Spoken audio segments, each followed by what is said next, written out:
Hi history lovers, and welcome back to the channel where I bring you new videos every week on all aspects of the past.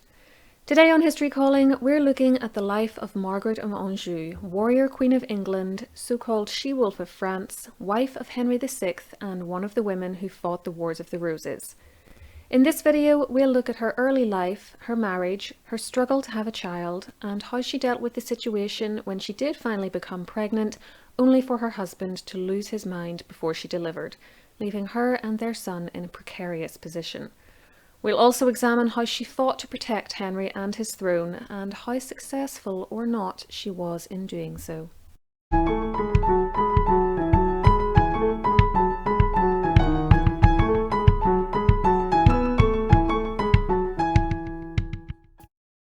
This video is part of a series on the women of the Wars of the Roses. Please make sure you're subscribed with notifications switched on so you don't miss the other entries, or indeed any of my other videos. While you're doing that, it would be great if you could give the video a like as well and follow me over on Instagram. There's a link for that, along with links for books and TV shows about Margaret's life and the Wars of the Roses more generally, in the description box below. Margaret of Anjou was born on either the 23rd or the 24th of March 1430 in France. Her parents were René, who became Duke of Anjou in 1434 and was also the sometime King of Naples, and his wife Isabel, who was the daughter of Charles II, Duke of Lorraine, and who became Duchess of Lorraine in her own right in 1431. We don't know that much about Margaret's childhood, however it included some turbulent moments. When she was a year old, her father was captured by the Burgundians, ruled by the Duke of Burgundy, and spent much of the next 6 years in their custody. Margaret therefore spent a great deal of her childhood with her mother and paternal grandmother, Yolande of Aragon. They were both very strong and often independently powerful women. Isabel ruled Anjou during René's imprisonment, while Yolande had managed it herself years earlier and was instrumental in putting her son-in-law, and therefore Margaret's uncle, Charles VII of France on his throne. When we see how Margaret's life developed and how she conducted herself, I think it's worthwhile remembering where she came from and the example of female power and leadership that she grew up around, especially as this was very different to contemporary English ideas of the degree of influence women could and should exercise. Given her position as a member of the Anjou royal family, she was always destined for an important political marriage. And after some failed negotiations with other suitors, it was the King of England, Henry VI, who was to secure her hand. In 1444, when she was 14, the marriage was agreed upon, and a proxy wedding took place in St. Martin, Tours, on the 24th of May. Henry wasn't there, but as was usual for the time, he had a proxy stand-in for him, in this case William de la Pole, Earl of Suffolk. Margaret was young, beautiful, presumably able to provide England with an heir, and had good connections with the French royal family. Her uncle, Charles VII of France, by the way, was also the maternal uncle of Henry VI of England. But she wasn't as great a catch as other princesses might have been. Her dowry of 20,000 francs was small by royal standards, and was only rendered acceptable by the political implications of the marriage. England and France had long been at war, and the union was an attempt to heal this breach. 4 days after the proxy wedding, a truce between the two countries was signed, though it was slated to last less than 2 years. Margaret didn't set off for England right away, and in fact it was early 1445 by the time she arrived. On her way, she passed through Paris and Rouen, and in the latter location she met and was entertained by Richard and Cecily, Duke and Duchess of York, a couple whose fates were to be heavily entwined and often diametrically opposed to Margaret's. To learn more about Cecily, see my 2 videos on her life, which I'll leave linked in the description box. This is a good place to pause for a moment and explain why these people were going to turn out to be Margaret's enemies, and indeed why her life in England was going to prove so difficult. Margaret was marrying Henry VI, but unfortunately he wasn't king because he had the best blood claim on the throne, and that's the crux of what caused the Wars of the Roses. The royal family at the time were the Plantagenet dynasty, and there were a lot of them. Henry VI's great-great-grandfather was Edward III, and Edward had had 5 surviving sons. The oldest was another Edward, commonly known as the Black Prince. He predeceased his father, and so after King Edward's death, the throne went to the Black Prince's son, Richard II. For reasons we aren't going to get into here, in 1399 the childless Richard was deposed by his first cousin Henry Bolingbroke, who was the son of King Edward's third son, John of Gaunt, Duke of Lancaster. Henry Bolingbroke became Henry IV, and Richard died or was killed soon afterwards. Henry IV then passed his throne to his eldest son, Henry V, who passed it to his only child, Henry VI, who was Margaret's new husband. So where's the problem, you say? Well, the problem is that because John of Gaunt was King Edward's third son, the descendants of his big brother, Lionel of Antwerp, Duke of Clarence, had a superior blood claim on the throne. And who was Richard, Duke of York, descended from? Why, Lionel of Antwerp, of course. In fact, as you can see from this tree, Richard, Duke of York was actually descended from Edward III twice over. Once on his mother's side from Lionel, and once on his father's side from another of King Edward's sons, Edmund of Langley, Duke of York.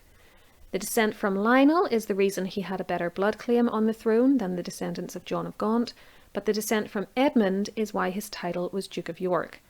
This is where the two opposing factions in the Wars of the Roses come from. We have the descendants of John of Gaunt, who were known as the Lancastrians because he was the Duke of Lancaster, and we have the descendants of Lionel of Antwerp and Edmund of Langley, who were known as the Yorks because of the title Duke of York. The idea of roses comes from the fact that one of the badges sometimes used by the House of Lancaster was a red rose, while one of the badges sometimes used by the House of York was a white rose. At the time of Margaret's marriage, the next in line for the throne was her husband's ageing paternal uncle, Humphrey, Duke of Gloucester, younger son of Henry IV. However, he had no legitimate children, and so the entire Lancastrian dynasty was now hanging by a thread. Henry and Margaret needed to produce an heir. This was to prove easier said than done, however. Margaret arrived in England on the 9th of April, but unfortunately her time as Queen got off to an inauspicious start. She was unwell and the in-person marriage ceremony had to be delayed until she recovered. During this time, Henry supposedly visited her in disguise to inspect her and was apparently happy enough with what he found in this nearly 15-year-old girl, as the final marriage ceremony went ahead in Titchfield Abbey on the 22nd of April. Things seemed to be looking up. There were sumptuous celebrations to mark Margaret's entrance into London on the 22nd of May and her coronation 8 days later in Westminster Abbey. The honeymoon period didn't last long, however, as the troubled peace negotiations between England and France continued. One of the big sticking points was the territory of Maine, which was held by the English and wanted by the French. Margaret, operating within the confines of what was permissible and even expected for an English queen consort, tried to mediate between the two sides of her family and was under pressure from her French relations to promote their interests. This was, after all, the whole point of a dynastic marriage like hers. A letter from the new queen to her and Henry's uncle, Charles VII, in December 1445, suggested that she would do what she could to help conclude the matter to his satisfaction. Henry too acknowledged in a letter of his own to Charles that his wife wished Maine to be ceded to the French, and he ultimately promised to surrender it by April 1446. In reality, it's impossible to gauge how much influence this 15-year-old girl really exerted over her new husband, and as Helen Maurer and B.M. Cron have pointed out in their book on Margaret, which I'll leave linked below, Henry may have been pretending that she had more influence than she did in order to save face, and present the surrender of Maine as a favour done by a man trying to be a good husband to his wife, rather than a submission of one monarch to another. In any case, the territory was not surrendered by the deadline, and it was July 1447 before Henry formally ceded it, with the handover taking place the following March. The move was deeply unpopular at home, and Margaret was blamed in part for it, as was her husband's favourite, the Duke of Suffolk. Her first foray into diplomacy as a royal intermediary had not worked out well. By this point, she had other problems too. In 1447, Humphrey, Duke of Gloucester, died, and as Margaret and Henry still had no children, the heir to the throne was now Richard, Duke of York. It's been suggested that Margaret's lack of children was the fault of her husband, who didn't want to sleep with her as it went against his religious beliefs. Henry was indeed famously pious, but we don't actually know what was going on. If you saw my videos on Cecily Neville, you'll know that she and her husband, having been married off as children, were cohabiting by the time Cecily was 16 or 17, yet she was in her mid-20s when their first known child arrived. They then went on to have a very large family. So it seems that sometimes these things just happened, with no apparent explanation. Compounding her problems, Margaret also found herself married to a man who has gone down in English history as one of the weakest kings the country ever had. Henry had ascended to the throne as a baby, resulting in a long minority during which the country was managed on his behalf by other men. Unfortunately, he'd never really broken out of this pattern of being ruled rather than ruling.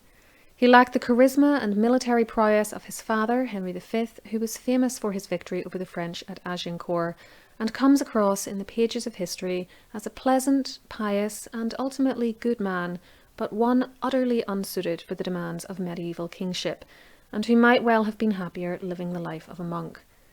This left not just him, but also his wife in a precarious position, as it resulted in much jockeying for power amongst the wealthiest nobles as they tried to manage and manipulate the king. Margaret initially handled the situation by trying to stay on good terms with all the leading English magnates, and though relations would later sour, she originally got along well enough with the Yorks. The Dukes of Suffolk and Somerset would be among the king's favourites, and again, Margaret made an effort to have good relationships with them both. She was on particularly good terms with Alice, Duchess of Suffolk, and repeatedly gave her expensive gifts, while she also gave Somerset an annuity. She also exerted her own influence over Henry, as we saw in the Man episode.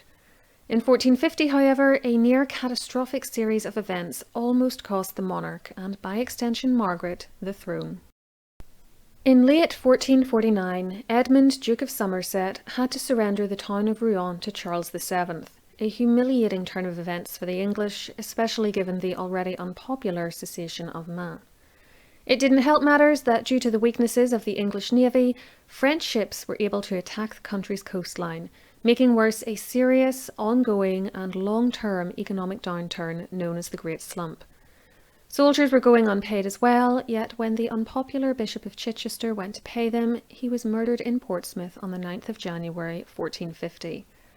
The Duke of Suffolk, as the king's right-hand man, was blamed for this series of disasters, and though the king tried to protect his friend, eventually he agreed to Suffolk being banished. Unfortunately for the Duke, he was seized by sailors as he attempted to leave England and murdered on the 2nd of May. A full-scale rebellion now erupted in England, known as Cade's Rebellion. Its leader was a man named Jack or John Cade, who also went under the alias John Mortimer, and claimed, erroneously, to be a relation of the Duke of York.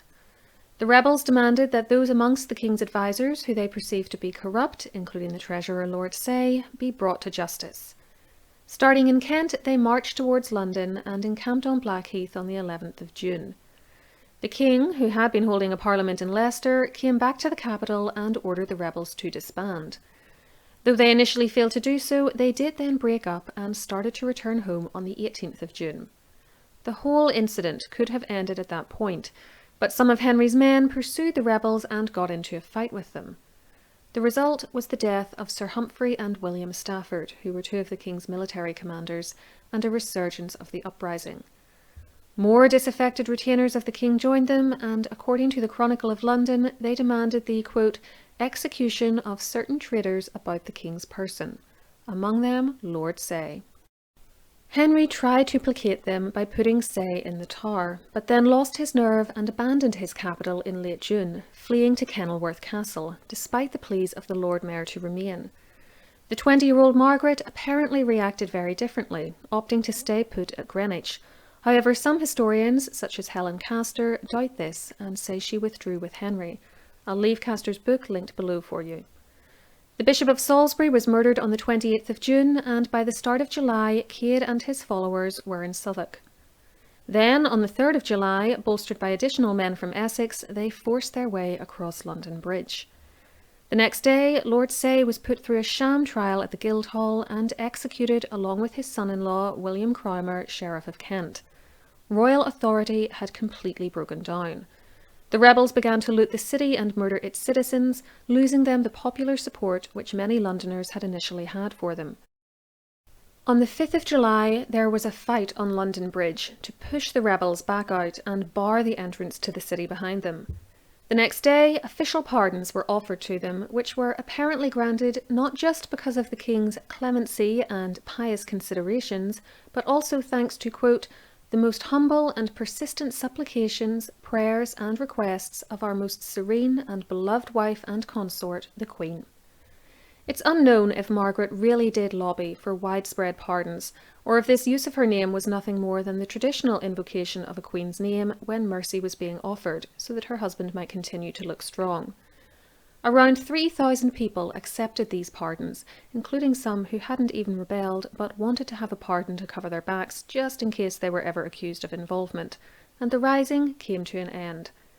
Cade himself did not take up a pardon and fled with a quantity of stolen booty. He was proclaimed a traitor, a prize of 1,000 marks was put on his head, and he died on the 12th or 13th of July of injuries sustained while he was being taken prisoner. Those others who didn't accept the offer of pardons were executed. In the aftermath of the revolt, further problems were caused by Richard, Duke of York, who had been acting as Lord Lieutenant of Ireland, but who soon returned from Dublin without permission and quickly tried, pretty unsuccessfully it has to be said, to obtain a greater say in how the country was run. This put him at odds with Margaret's ally, the Duke of Somerset, who was now the leading favourite despite the events at Rouen. The Queen attempted to stay on cordial terms with all involved, still sending New Year's gifts to York and his household for the start of 1452, for instance, but the general political situation was slowly deteriorating. Then, at the start of 1453, something happened which changed the entire political landscape. After 8 years of marriage, Margaret at last found herself pregnant. There were rumours that the child was not her husband's and that she had instead had an affair with Somerset, but there is no evidence to support these claims. Her husband never disputed that it was he who had fathered her child, and even gave a lifetime annuity to the man who had informed him of his wife's condition. It's important to remember too that adultery on the part of a wife and a child's illegitimacy were easy and frequently used political slanders because they couldn't be disproved. Cecily Neville, Duchess of York, would find herself accused of having had an affair with an archer at Rouen, which produced the future Edward IV, but it was almost certainly untrue. See my video on whether Edward was illegitimate for more information. In the following century too, Anne Boleyn would pay the ultimate price for supposed acts of adultery, which again almost certainly had no basis in fact. I have a video linked on screen and below, which will take you through her relationship with Henry VIII. Margaret's pregnancy progressed well. In April, she made a pilgrimage to the shrine of Our Lady at Walsingham in Norfolk and also visited the Duchess of York, demonstrating that relations between the Yorks and the Queen at this point were still fairly friendly. Then, just as everything seemed to be coming together for her, it all fell apart. In early August, Henry VI suffered a complete mental breakdown, possibly brought on by the loss of yet more territory in France. It left him catatonic and unable to rule at all, even through others. Contemporary sources say he lost his wit and reason and had to be taken to Windsor to be cared for. He recognised no one, had to be fed by servants, and couldn't walk from one room to the next without assistance.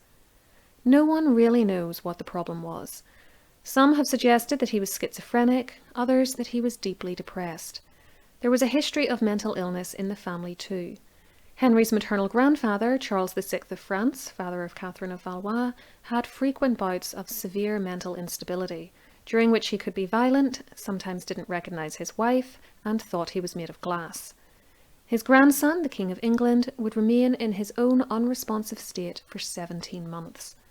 When Margaret gave birth to their son, Prince Edward, at Westminster Palace on the 13th of October, an event which ought to have been the high point of her marriage and life, her husband was completely oblivious to the fact and didn't react when the baby was later presented to him.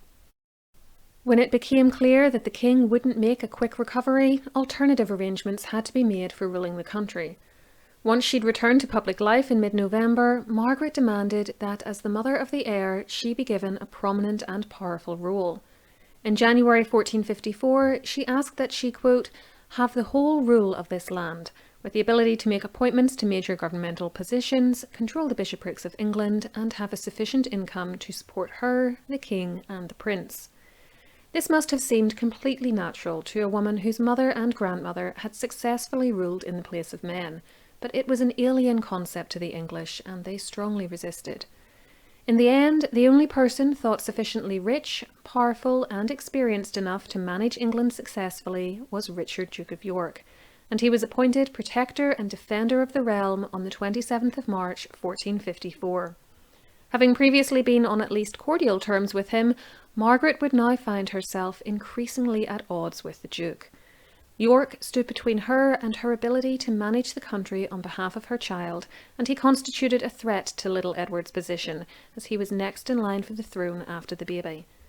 The prince was at least created Prince of Wales in June, but the Queen's great supporter, the Duke of Somerset, a man who actually had his own claim on the crown as he was another descendant of John of Gaunt, was locked up in the Tower of London.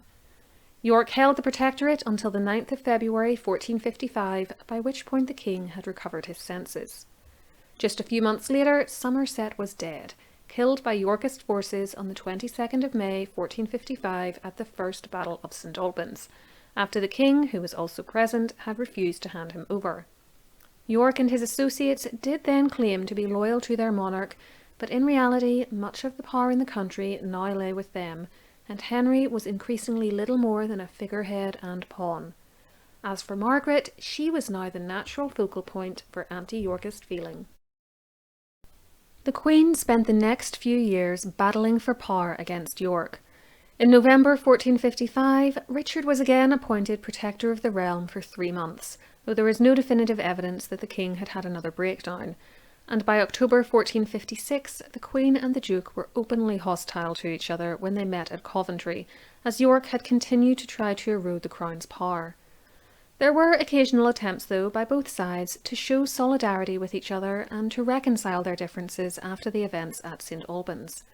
One of the more famous was the March 1458 Love Day celebrations, during which Margaret walked hand in hand through London with the Duke, but such efforts either failed or were never serious in the first place. Hostilities resumed, and in 1459 York was indicted for treason.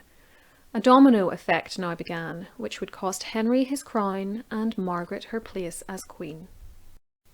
At the time, it must have been impossible to know who would end up on top, the Yorks or the Lancastrians, as battle after battle took place in which both sides scored victories and suffered losses.